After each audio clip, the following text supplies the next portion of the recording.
Good morning this Tuesday, the 30th of September. I'm Grady Wolf, Senior Market Analyst with Bell Direct. Wall Street closed higher across the major averages on Monday to start the new trading week in the green as investors bought back into AI darlings a week after scepticism rose around the sustainability growth of the sector. The S&P 500 gained 0.2% on Monday, the Nasdaq rose 0.5% and the Dow Jones ended Monday's session up 0.15%. Shares of video game maker EA Games rallied 4.5% yesterday after the company announced it's going to be taken private in an acquisition worth $55 billion.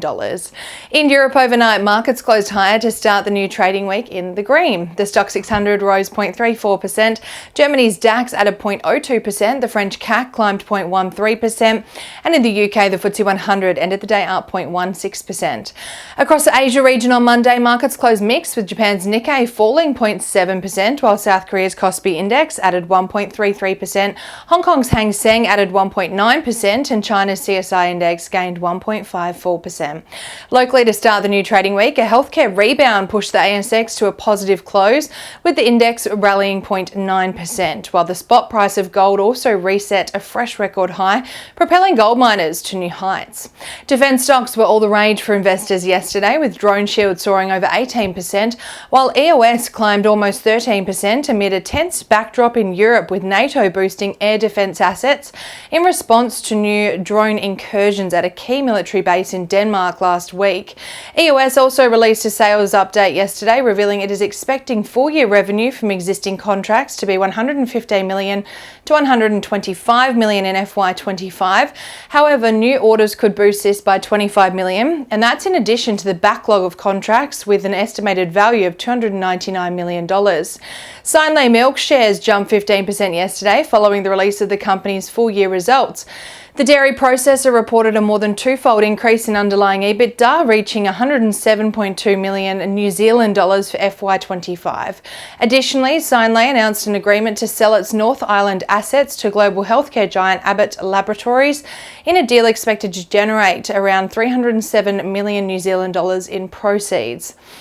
On the commodities front this morning, oil is trading 3.86% lower, and that's at $63.18 a barrel.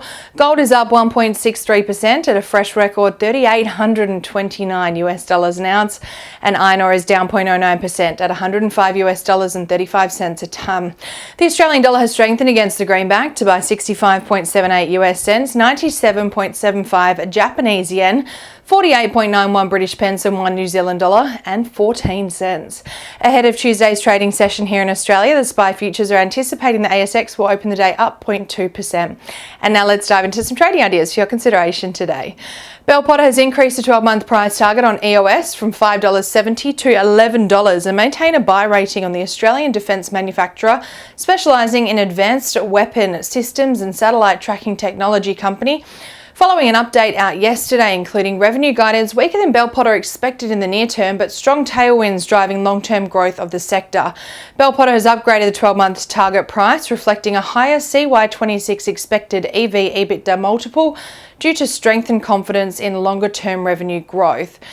And Trading Central has identified a bearish signal on HMC Capital following the formation of a pattern over a period of 29 days, which is roughly the same amount of time the share price may fall from the close of $3.23 to the range of $2.55 to $2.65 according to standard principles of technical analysis. And that's all we have time for this morning. I hope you have a wonderful day and happy investing.